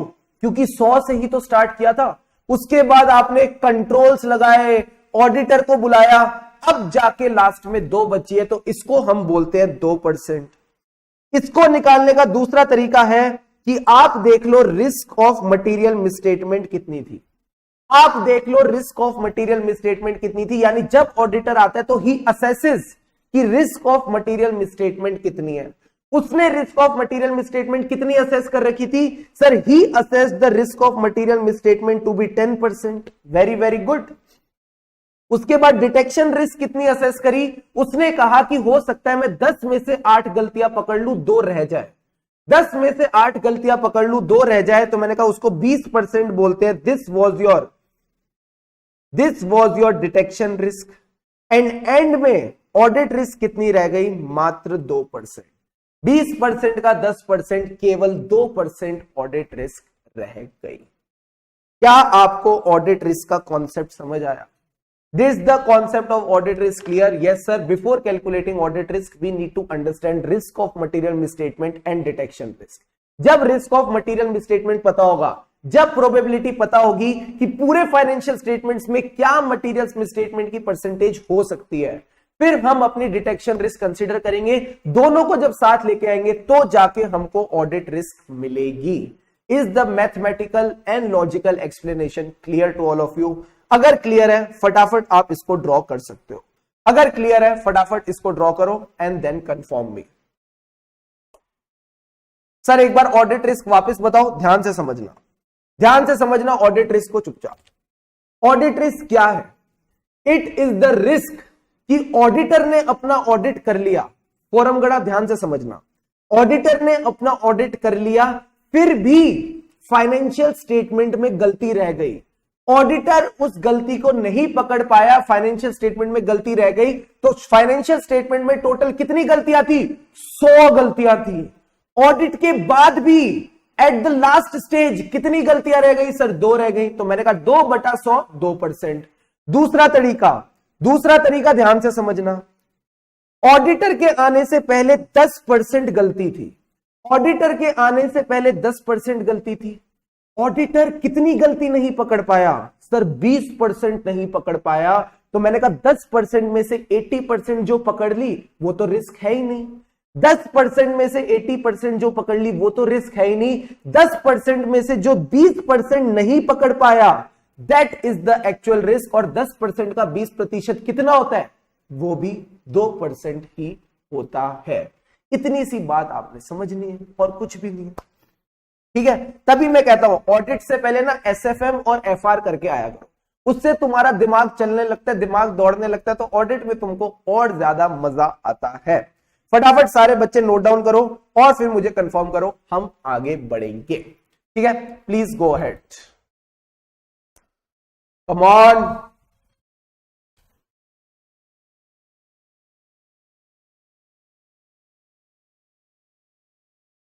Start noting down.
Done done done done, जल्दी से बताओ क्या आपने नोट किया।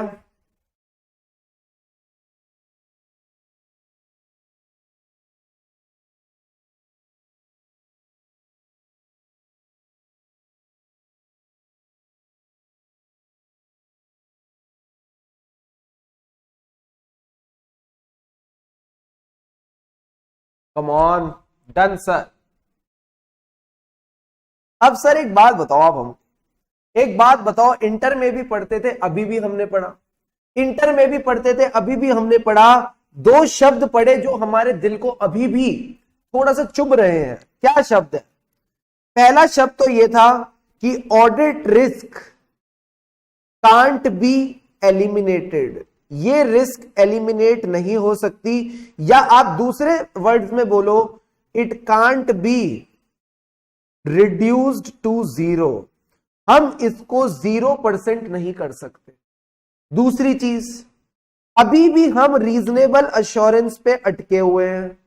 इंटर में भी रीजनेबल अश्योरेंस का गाना गाते थे, फाइनल में भी रीजनेबल अश्योरेंस का गाना सुन रहे हैं। क्या है इस सब के पीछे reason? What is the reason behind this? We want to know what is the reason behind this. The reason is inherent limitations of auditing. इसके पीछे जो रीजन है कि ऑडिट रिस्क को एलिमिनेट नहीं कर सकते, रीजनेबल अश्योरेंस लेनी है, एब्सोल्यूट अश्योरेंस नहीं दे सकते। क्यों नहीं दे सकते? The absolute reason behind this is inherent limitations of auditing.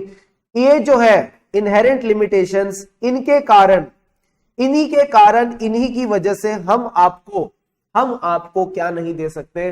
हम आपको एब्सोल्यूट अश्योरेंस नहीं दे सकते। क्या है sir inherent limitations of auditing? ध्यान से समझना, सबसे ज्यादा इजी और सबसे ज्यादा इंपॉर्टेंट टॉपिक है ऐसे 200 का। पहले ये बोलता है क्या रीजन है जिस वजह से हम आपको एब्सोल्यूट अश्योरेंस नहीं दे पा रहे। तो पहला रीजन तो है फाइनेंशियल स्टेटमेंट्स, पहला रीजन तो है फाइनेंशियल स्टेटमेंट्स और फाइनेंशियल स्टेटमेंट्स बनाने की कला, जिसको हम बोलते हैं nature of financial reporting. Nature of financial reporting, जिस जिस बच्चे ने इंड AS 109 पढ़ा है, जिस जिस बच्चे ने फाइनेंशियल इंस्ट्रूमेंट्स पढ़ा है या बाकी भी इंड AS पढ़े हैं, आप देख रहे होगे कई जगह हम अपनी फेयर वैल्यू निकाल के चल रहे हैं। आज की डेट में कई जगह हम फेयर वैल्यू निकाल के चल रहे हैं। क्या ये फेयर वैल्यू एक्चुअल वैल्यू होती है या ये अनुमान होता है? क्या ये फेयर वैल्यू एक्चुअल वैल्यू होती है या ये अनुमान होता है? सर दिस इज अ अनुमान। अनुमान का क्या मतलब है? It is basically an estimate. ये होती है एस्टिमेटेड वैल्यू। जो फेयर वैल्यूअर होता है, जो रजिस्टर्ड वैल्यूअर होता है, वो फेयर वैल्यू निकाल के देता है। वो कई सारी अजम्पशंस और कई सारे फैक्टर्स को कंसीडर करके ये एस्टिमेट निकाल के देता है। तो क्या मैं ये बोल सकता हूं जब फाइनेंशियल स्टेटमेंट्स बनते हैं, they involve judgment by the management, they involve judgment by the management, and सारा खेल इसी चीज का है। कोई नहीं दे सकता आश्वासन, कोई नहीं दे सकता आपको गारंटी कि जजमेंट सही है। सर क्यों नहीं दे सकते गारंटी? भाई साहब future is full of uncertainties, future is full of uncertainties. आज जिस अजम्पशन को लेके मैंने वैल्यू निकाली, आगे जाके वो अजम्पशन चेंज भी तो हो सकती है, आगे जाके हालात और सर्कमस्टेंसेस बदल भी तो सकते हैं। तो कैसे गारंटी दे दूं कि ये जजमेंट एकदम चकाचक, एकदम कड़क, एकदम बढ़िया है? क्या आपको ये बात हिट कर रही है? सबसे पहले तो दिक्कत उनकी साइड से ही है ना। हम ऑडिटर की दिक्कत की तो मैं सेकंड पॉइंट में बात करूंगा, बट पहली दिक्कत तो उनकी तरफ से है कि that the process of preparation of financial statements required judgement by the management, and judgement can not be absolutely right. थोड़ी ऊपर नीचे तो हो ही सकती है। Please tell me, is the first point clear to all of you? जल्दी से देखो और बताओ, क्या पहला पॉइंट क्लियर है? Judgement by the management which involves making of estimates.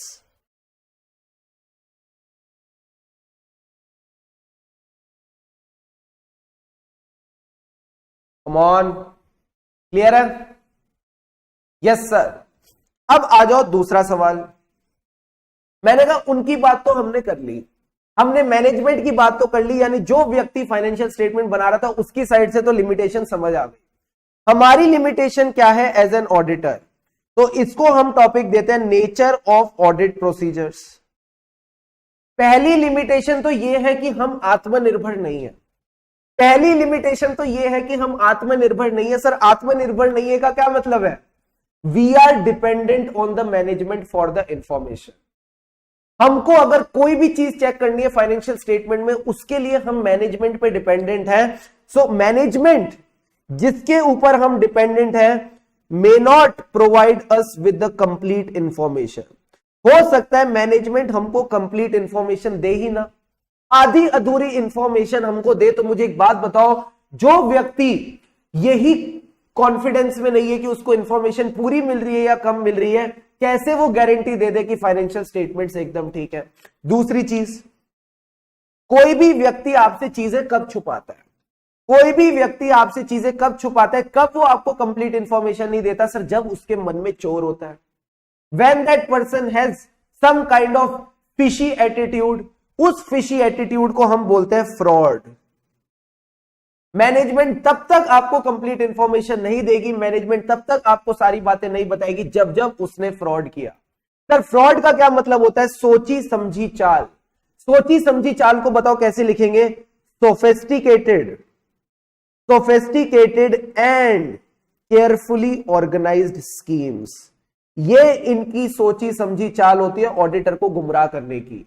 And ये जो चीजें हैं ये ऑडिटर पकड़ नहीं सकता। सर कैसे नहीं पकड़ सकता? ऑडिटर को बोलो ना वो सारी बुक्स ऑफ अकाउंट्स को खोले, सबको चेक करे, सब कुछ एकदम नेक्स्ट लेवल चेकिंग में जुड़ जाए, उसको बोलो इन्वेस्टिगेशन पे उतर जाए। यही तो फर्क है। Audit is not an investigation. Audit investigation नहीं है। क्योंकि ऑडिट इन्वेस्टिगेशन नहीं है, हमारे पास वो जो इन्वेस्टिगेशन की पावर्स होनी चाहिए वो भी नहीं है। We don't have the powers of search and seizure. अगर मैनेजमेंट बुक्स नहीं देता तो हम उनको सीज करके नहीं ले जा सकते। हम ऑडिटर हैं, इन्वेस्टिगेटर नहीं। तो याद रखना, फ्रॉड को क्यों नहीं पकड़ पाते? Because audit is not an investigation. ये जो ऑडिट हम कर रहे हैं इट इजंट एन इन्वेस्टिगेशन, तो इसलिए अब हम इसको नहीं पकड़ पाते। क्विकली टेल मी, क्या ये तीनों बातें क्लियर है? फटाफट देखो और बताओ। नेचर ऑफ ऑडिट प्रोसीजर्स, हम मैनेजमेंट पे निर्भर है। मैनेजमेंट हो सकता है कंप्लीट इंफॉर्मेशन ना दे। सर क्यों नहीं देगा? बिकॉज उसके मन में चोर है, चांसेस आर कि वहां पे फ्रॉड हो सकता है। फ्रॉड हो सकता है यानी sophisticated and carefully organise schemes. तो सर फ्रॉड को पकड़ लो ना। अरे कैसे पकड़े? फ्रॉड कोई, ऑडिट कोई इन्वेस्टिगेशन थोड़ी है। ऑडिट कोई इन्वेस्टिगेशन थोड़ी है। फटाफट तीनों पॉइंट लिखो और फिर हम आगे बढ़ते हैं।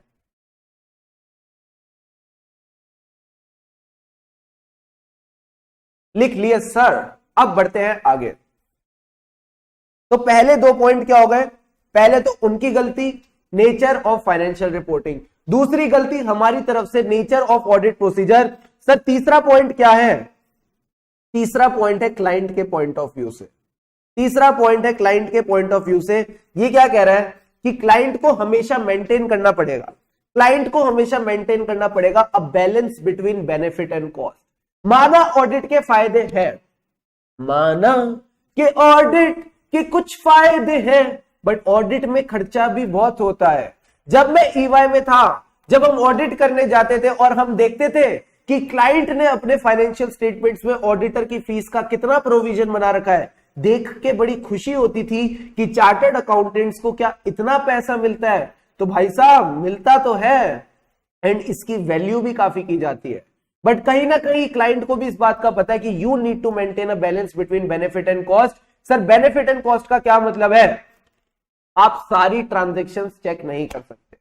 एज एन ऑडिटर अगर आप चाहो तो आप सारी ट्रांजेक्शन चेक नहीं कर सकते। क्यों नहीं कर सकते? क्योंकि हर एंटिटी में, जो बड़ी बड़ी एंटिटीज होती है उनमें लाखों करोड़ों ट्रांजैक्शन होती है। एक एक ट्रांजैक्शन को चेक करने के लिए आपको बहुत सारे लोग लगेंगे और लोग फ्री के नहीं आते। ये जो लोग हैं चेक करने वाले, ये फ्री के नहीं आते, चार्टर्ड अकाउंटेंट्स होते हैं, इनके काफी हैवी रेट्स होते हैं। Clients can not afford this, so you need to maintain क्या? A balance between benefit and cost. दूसरी चीज बताता हूं मजेदार सर, दूसरी चीज क्या है? एक ऑडिटर ने कहा कि मैं ऑडिट एविडेंस नहीं ले पाऊंगा, मैं ऑडिट एविडेंस नहीं ले पाऊंगा। हमने पूछा रीजन क्या है? कहता आज गर्मी बहुत है, कहता आज गर्मी बहुत है, सूरज बाबा 44 डिग्री सेल्सियस पे चमक रहे हैं, सूरज बाबा 44 डिग्री सेल्सियस में चमक रहे हैं, और जहां मुझे ऑडिट एविडेंस लेने जाना है वहां पे गाड़ी नहीं जाती, तो मुझे मोटर बाइक के थ्रू जाना पड़ेगा। अब एक बात बताओ, क्या ये बहाना चलेगा? क्या ये बहाना चलेगा to settle for less than sufficient and appropriate audit evidence? सारे बच्चे बताओ, will this excuse work on the part of auditor when he says that there is lot of heat, the temperature is very high, I can't obtain sufficient and appropriate audit evidence? Is this excuse acceptable to you? Please tell me. Come on. आप बताओ, क्या ये बहाना चलेगा? नहीं sir नहीं, हम as an article खुद भी जाते हैं, हम एज एन आर्टिकल खुद भी जाते हैं, एंड ऐसा नहीं है रोज रोज होता है, कभी कभार ऐसी चीजें फेस करनी पड़े तो करनी पड़ेंगी। इस चीज को आईसीआई ने किस फॉर्म में लिखा, ध्यान से देखना, मैटर ऑफ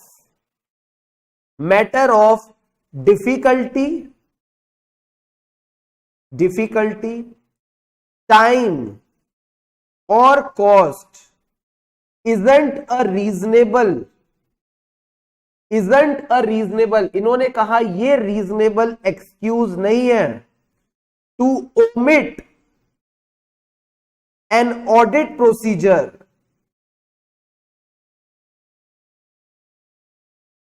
ये कह रहा है कि अगर आपको ऑडिट प्रोसीजर करना है और आप कह रहे हो मैं इस वजह से नहीं कर पा रहा क्योंकि इसमें बहुत मेहनत लगेगी, इसमें बहुत समय जाएगा, या इसमें बहुत पैसा जाने वाला है, तो ये आपका रीजनेबल एक्सक्यूज नहीं है, आपको ये ऑडिट प्रोसीजर करना पड़ेगा।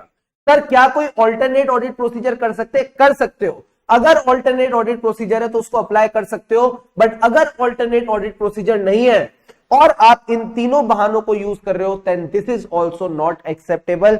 यही बात आपकी बुक में लिखी है। Now comes the fourth point. Sir fourth point क्या कहता है? चार ऐसे मैटर्स हैं, देखो फोर्थ पॉइंट है ना, तो इसमें चार मैटर्स की बात होती है।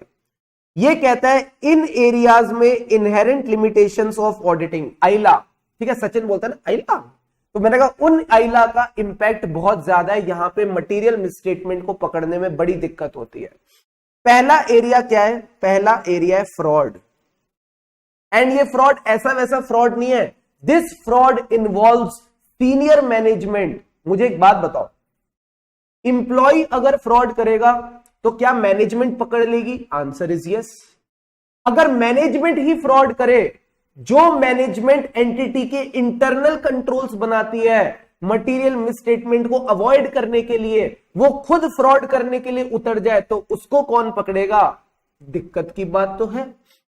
दूसरा केस, एक बंदा फ्रॉड करता है, बाकी पकड़ सकते हैं, बट एक बंदे के साथ दूसरा बंदा भी फ्रॉड करे, दो दिमाग आज साथ में मिल जाएं, तो इस फ्रॉड को पकड़ने में भी दिक्कत होगी। तो कौन से फ्रॉड में दिक्कत होती है? One which involve senior management और कॉल्यूजन विद द एम्प्लॉइज।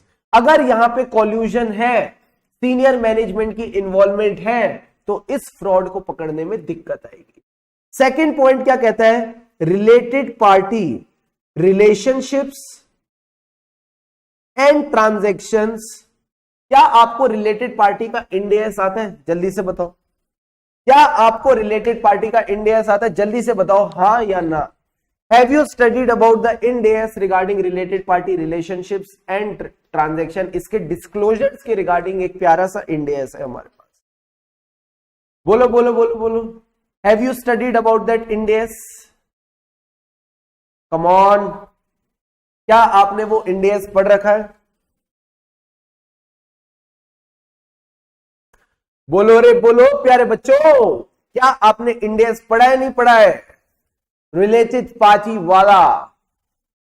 बच्चे ने कहा नहीं सर नहीं सर। जिसकी एफआर की कोचिंग कंप्लीट नहीं हुई है, जिसकी एफआर की कंप्लीट कोचिंग कंप्लीट नहीं हुई है वो तो अगर नो बोल रहा है तो ठीक है, जिसकी कंप्लीट हो गई है वो बोल रहे हैं सर यस। मेहर ने मुझे बिल्कुल सही बताया, Ind AS 24, Ind AS 24 related party relationships and transactions का डिस्क्लोजर होता है। भाई साहब FR अपनी चकाचक कर लो, FR अपनी चकाचक कर लो, ऑडिट में मजा आ जाएगा तुमको, ठीक है।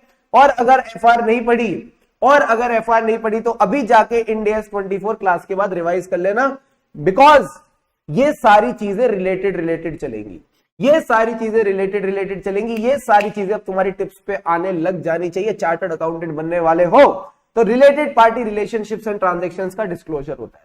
आप बताओ, क्या मैं आपकी शक्ल देख के बता सकता हूं आपके चाचा जी कौन होंगे? क्या मैं आपकी शक्ल देख के बता सकता हूं आपकी बुआ कौन होगी? क्या मैं आपकी शक्ल देख के ये बता सकता हूं कि एक्चुअल में आपके रिलेटिव्स कौन है? मैंने कहा नहीं, शक्ल देख के नहीं पता चलता। जब तक आप मुझे नहीं बताओगे आपके रिलेटिव्स कौन है, मुझे कैसे पता चलेगा? तो it is very difficult to identify कि जिस एंटिटी का आप ऑडिट कर रहे हो उसकी एक्चुअल में रिलेटेड पार्टी है कौन। मैंने कहा जब तक मिलेगी नहीं तब तक इसकी ट्रांजैक्शंस भी हम कैसे डिस्क्लोज करें? तो इस एरिया में भी मटेरियल मिसस्टेटमेंट छूटने के चांसेस ज्यादा है। थर्ड पॉइंट बताओ sir. Third point is regarding your non compliance with laws and regulation. मुझे एक बात बताओ, क्यों ऑडिटर चाहेगा इस बारे में जानना? क्यों ऑडिटर चाहेगा नॉन कंप्लायंस के बारे में जानना जब उसने फाइनेंशियल स्टेटमेंट्स को ऑडिट करना है?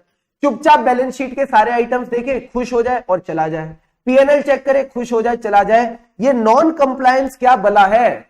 What will non compliance have an effect on the financial statement? कोई बता सकता है? इसका फाइनेंशियल स्टेटमेंट से क्या रिलेशन बन सकता है? क्या ये एक्चुअल में फाइनेंशियल स्टेटमेंट की एक प्रोस्पेक्टिव अमाउंट बन सकती है? बताओ, कम ऑन, दिमाग के घोड़े दौड़ाओ, घोड़े दौड़ाने जरूरी है, थोड़ा दिमाग चलाओ। क्या नॉन कंप्लायंस से एक्चुअल में फाइनेंशियल स्टेटमेंट्स पे इफेक्ट आता है? बताइए जी, बताइए। अगर आज मैं रेड लाइट ब्रेक करता हूं तो मुझसे क्या मांगा जाता है? बच्चा कह रहा है गोइंग कंसर्न पे डाउट आ जाता है। मुझे एक बात बताओ, एक एंटिटी ने छोटी सी गलती कर दी, उस पर फाइन लग गया, तो उसके गोइंग कंसर्न पे डाउट आ जाएगा क्या कि तुमको? सीधा है, सीधा गोइंग कंसर्न पे डाउट। अरे हाँ सर, यस सर क्यों लिख रहे हो? लॉजिकली बताओ ना, क्या इंपैक्ट आता है? कह रहे आता है, क्या इंपैक्ट आता है वो बताओ। कह रहे आता है, क्या इंपैक्ट आता है? सोचो थोड़ा। पेनल्टी, वेरी गुड प्राची ने बिल्कुल सही बताया। अरे भाई साहब, जब लॉ से कंप्लाई नहीं करोगे तो क्या लगेगी? पेनल्टी। तो चेक करो ना, मैनेजमेंट ने पेनल्टी का प्रोविजन बनाया कि नहीं, मैनेजमेंट ने पेनल्टी को डिस्क्लोज किया कि नहीं। तो ये चीजें आपने चेक करनी है। अगेन, कंप्लायंस चेक करना आसान है कि मैनेजमेंट ने इनकम टैक्स टाइम पे किया, जो एम्प्लॉय का ईपीएफ था, ईएसआई था, टाइम पे जमा कराया। बट नॉन कंप्लायंस चेक करना बड़ा टफ है, बिकॉज एंटिटी पे कई हजारों लॉज एप्लीकेबल होते हैं। आपको यह भी चेक करना पड़ेगा फैक्ट्री में कोई चाइल्ड लेबर तो एम्प्लॉयड नहीं है, एंटिटी जो ग्रीन हाउस इफेक्ट दे रही है, गैसेस रिलीज कर रही है अपनी फैक्ट्री से, कहीं वो इन्वायरमेंट पे इंपैक्ट तो नहीं डाल रहे। तो बड़े सारे लॉज होते हैं, हर लॉ की कंप्लायंस हम चेक नहीं कर सकते, तो नॉन कंप्लायंस छूट सकती है। हो सकता है कोई नॉन कंप्लायंस हमसे नॉन डिटेक्टेड रह जाए, तो अगेन इस एरिया में भी मटेरियल मिस स्टेटमेंट होने के चांसेस है। And the last point is events और कंडीशंस। इवेंट्स और कंडीशंस मटेरियल अनसर्टेनिटी है जिसको लेके with respect to entity's ability to continue as a going concern. हमको गोइंग कंसर्न की चेकिंग करना भी इतना आसान नहीं है। क्या पता कोई इवेंट और कंडीशन ऐसा हो जिसके बारे में हमें नहीं पता, which can affect the entity's ability to continue as a going concern। going concern क्या होता है सर? AS1, जो आप छोटे छोटे जब बच्चे थे इंटर में AS1 पढ़ते थे, तो AS1 में क्या होता था सर? AS1 में गोइंग कंसर्न अजम्पशन को फंडामेंटल अकाउंटिंग अजम्पशन माना जाता था। यह माना जाता था कि जो भी एंटिटी है it will continue for a forcible future, वो अपने ऑपरेशंस फोर्सेबल फ्यूचर से कंटिन्यू करेगी। बट ऐसे 570 ये हमको कहता था क्या, अगर गोइंग कंसर्न के रिगार्डिंग कोई मटेरियल अनसर्टेनिटी है तो इसका डिस्क्लोजर होना चाहिए फाइनेंशियल स्टेटमेंट्स में। इसका डिस्क्लोजर होना चाहिए फाइनेंशियल स्टेटमेंट में। तो अगेन ये भी काफी रिस्की एरिया है, यहां पे मटेरियल मिसस्टेटमेंट होने के चांसेस ज्यादा है। तो चारों पॉइंट कैसे याद करेंगे, सिंपल सी बात है। फ्रॉड जनरली अकेले किया जाता है या किसी के साथ मिलके? सर किसी के साथ मिलके। तो मैंने कहा फ्रॉड जिसके साथ मिलके किया जाता है उसको कहते हैं रिलेटेड पार्टी। बोलो मेरे साथ, फ्रॉड अकेले अकेले नहीं करते सर, किसी के साथ मिलके करते। मैंने कहा जिसके साथ मिलके करते हैं उसको कहते हैं रिलेटेड पार्टी। और जो कंपनी फ्रॉड करेगी, क्या वो कंप्लायंस कर रही है, नॉन कंप्लायंस? सर वो नॉन कंप्लायंस कर रही है। एंड जो कंपनी नॉन कंप्लायंस करेगी उस पर इतनी भारी पेनल्टी लगेगी कि उसका गोइंग कंसर्न अफेक्ट हो जाएगा। तो यही चार बातें आपने ध्यान रखनी है। वापस मेरे साथ दोहराओ, क्या है चार एरियाज जहां पे सबसे ज्यादा दिक्कत है? सबसे पहले फ्रॉड। फ्रॉड किसके साथ? मैंने कहा रिलेटेड पार्टी। अगर रिलेटेड पार्टी के साथ फ्रॉड करूंगा, इट इज कंप्लायंस और non compliance. It is a non compliance of laws and regulation. Non compliance करोगे तो फूल माला पहनाएंगे या पेनल्टी लेंगे? सर पेनल्टी लेंगे, and that penalty will affect your going concern. यही चार बातें आपने ध्यान में रखनी है। फटाफट क्या करें सर, फटाफट आ जाओ अपनी इनहेरेंट लिमिटेशंस ऑफ ऑडिटिंग पे और इनको रीड कर लेते हैं। Auditor is not expected to and cannot reduce the audit risk to zero. इसी वजह से वो एब्सोल्यूट अश्योरेंस नहीं ले सकता that the financial statements are free from material misstatement whether due to fraud और error. This is because there are inherent limitations of auditing which result in most of the audit evidence on which auditor draws conclusion and bases the auditor opinion is persuasive rather than conclusive. इसी वजह से जो उसका audit evidence होता है वो persuasive होता है और कंक्लूसिव नहीं होता। तो तीन बातें आपने यहां पे सीखी। हम एब्सोल्यूट अश्योरेंस नहीं दे सकते, रीजनेबल अश्योरेंस देनी पड़ेगी। हम ऑडिट रिस्क को जीरो नहीं कर सकते, but we can reduce it to an acceptably low level. Plus audit evidence is never conclusive, rather a persuasive audit evidence जो उसको ओपिनियन निकालने में मदद करे। क्या क्या रीजन है? एक रीजन उनकी तरफ से नेचर ऑफ फाइनेंशियल रिपोर्टिंग। इसमें क्या होता है? मैंने कहा judgement by the management for making the accounting estimate. दूसरी चीज नेचर ऑफ ऑडिट प्रोसीजर, हम आत्मनिर्भर नहीं है, हम दूसरी पार्टी पे डिपेंडेंट है फ्रॉम गेटिंग द इंफॉर्मेशन। तो इट इज अ पॉसिबिलिटी कि मैनेजमेंट और बाकी लोग आपको कंप्लीट इंफॉर्मेशन ना दे। क्यों नहीं दे रहे? सेकंड पॉइंट में इसके बारे में लिखा है because of fraud. Sir fraud क्या होती है? बोलो मेरे साथ, सोची समझी चाल। सोची समझी चाल, सोची समझी चाल को कैसे बोलते हैं? Sophisticated and carefully organise schemes. बोलो बोलो बोलो बोलो। फ्रॉड में involve sophisticated and carefully organise schemes which are designed to conceal it. उसको छुपाने के लिए, उसको छुपाने के लिए कहता है पर्दे में रहने दो, पर्दे में रहने दो। तो छुपाने के लिए हमने ये स्कीम्स डिजाइन करी है। एंड लास्ट पॉइंट क्या कहता है? सर फ्रॉड को पकड़ लो ना। मैंने कहा नहीं पकड़ सकते, because audit is not an investigation. Audit investigation नहीं है, सो हमारे पास इन्वेस्टिगेशन की पावर्स भी नहीं है। क्या पहले दोनों पॉइंट्स क्लियर है? हाँ sir, nature of financial reporting, nature of audit procedure. And third point is regarding timeliness of reporting and balance between benefit and cost. इसने कहा manner of DTC.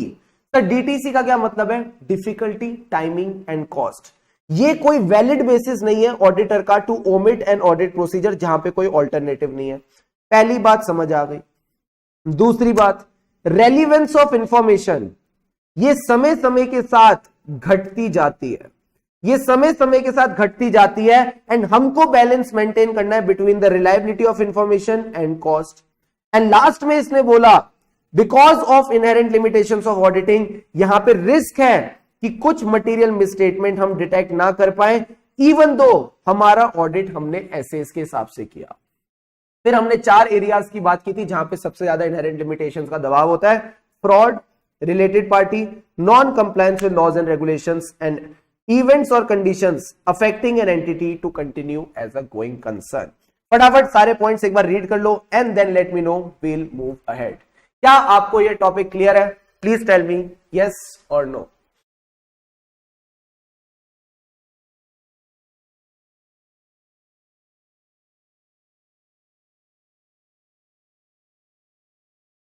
So this is nothing but a quick overview of what you have already studied in CA Intermediate. ये सारी बातें हमारे CA inter में already आपको पढ़ाई जा चुकी हैं।